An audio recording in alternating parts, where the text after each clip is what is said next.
Зайдя в ресторан «Лавандовый берег» раньше всех, чтобы проверить подготовку к свадьбе дочери, Марина побледнела, случайно услышав разговор сватов.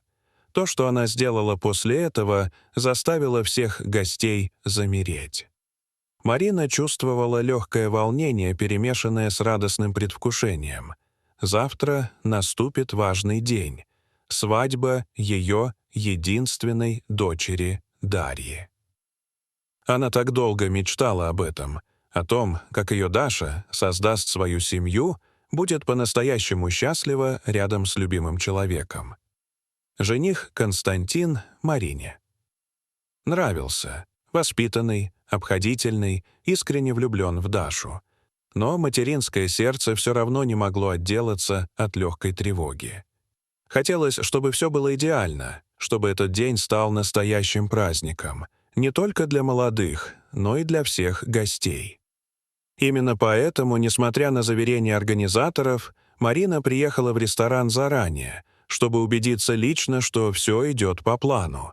Оформление зала соответствует эскизам, кухня готова, музыка отрепетирована. Доверие — это хорошо, но материнский контроль никто не отменял. Ей нужно было все увидеть собственными глазами. Парковка возле ресторана в пригороде Сочи была почти заполнена. Персонал и подрядчики уже вовсю трудились над финальными приготовлениями. Марина припарковалась, вышла из машины, аккуратно держа большую коробку с дополнительными цветами и элементами декора. Войдя в зал, Марина облегченно выдохнула. Все выглядело именно так, как она и представляла. Организаторы постарались на славу. Успокоившись, она достала из сумочки открытку, заранее купленную, и написала несколько теплых слов. Пожелания любви, взаимопонимания и долгих лет счастья. Она положила открытку рядом с цветами и, оглядев зал в последний раз, села отдохнуть.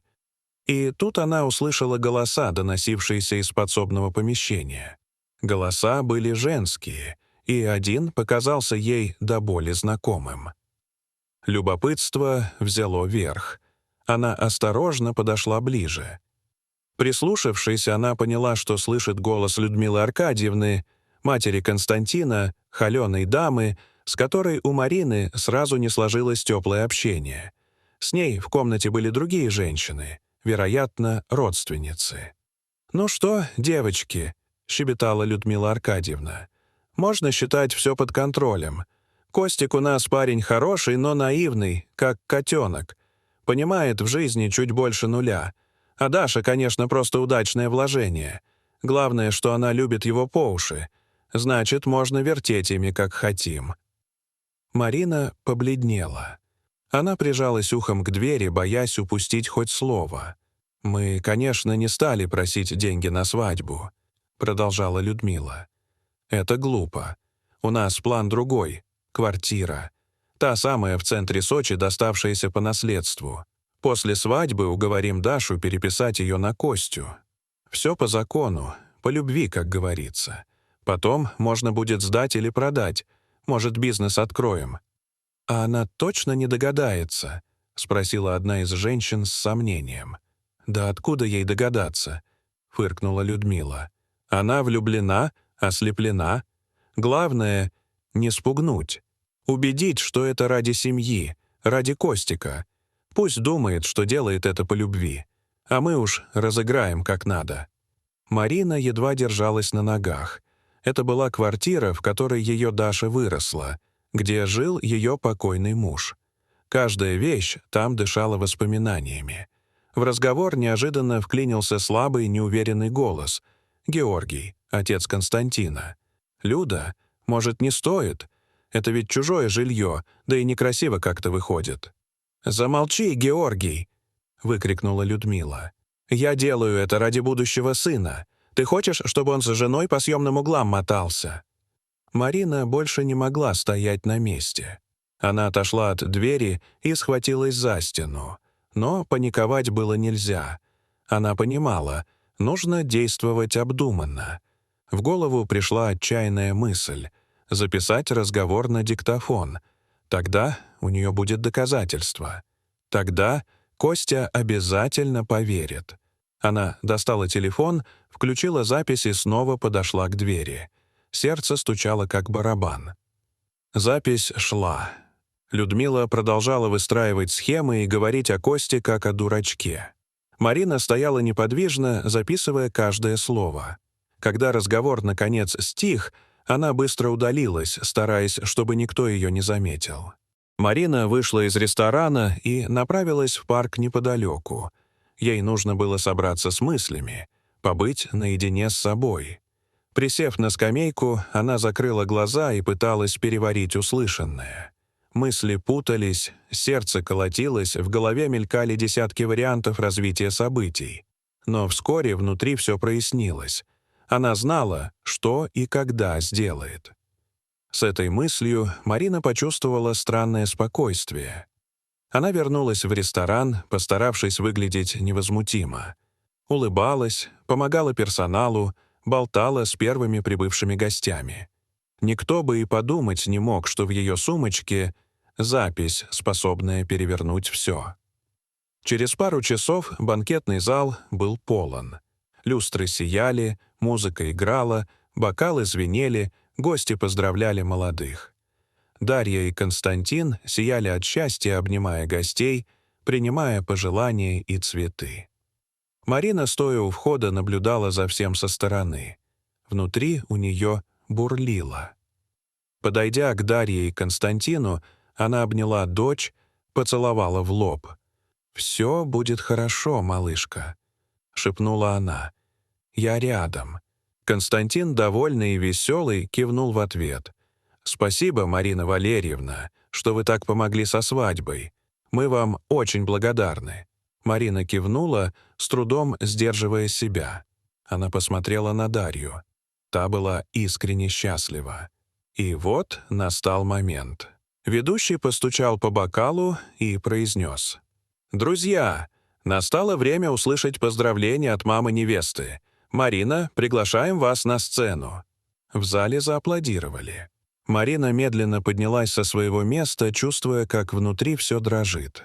Она подошла к микрофону, оглядела гостей, задержала взгляд на Дарье, потом на Константине, а затем перевела глаза на Людмилу Аркадьевну, сидящую чуть в стороне.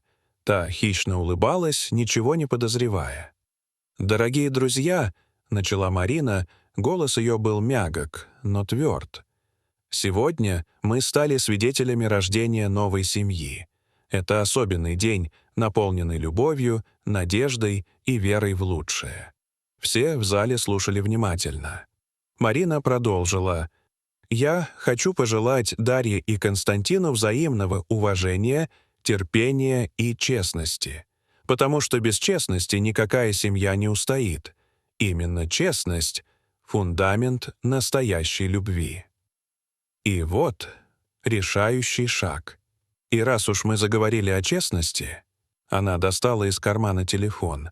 «Позвольте мне воспроизвести одно интересное пожелание, которое я случайно услышала сегодня утром». В зале все замерли. Кто-то улыбнулся, думая, что это будет трогательное послание.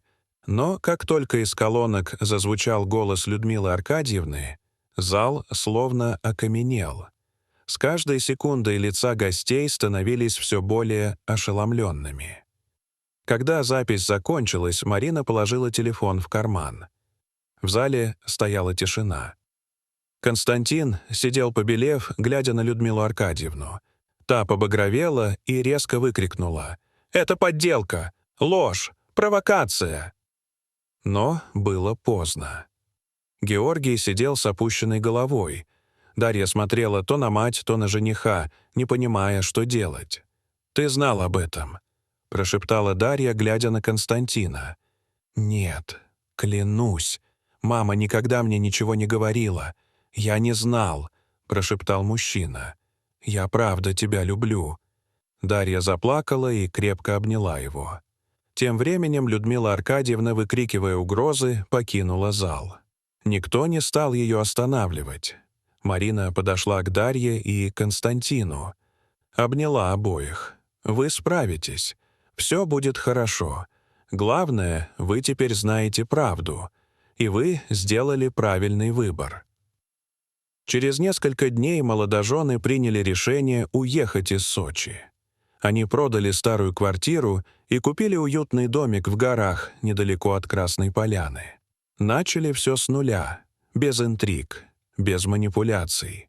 Марина помогла с переездом, поддержала их, стала для Константина второй матерью.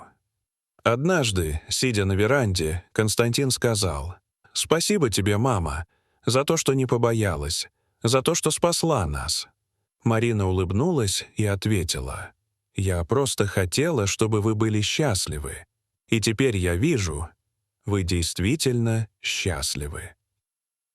Дорогие зрители, что вы думаете об этой истории? Расскажите, пожалуйста, в комментариях. А если вам понравилось это видео, то ставьте лайк и подписывайтесь на наш канал. До свидания.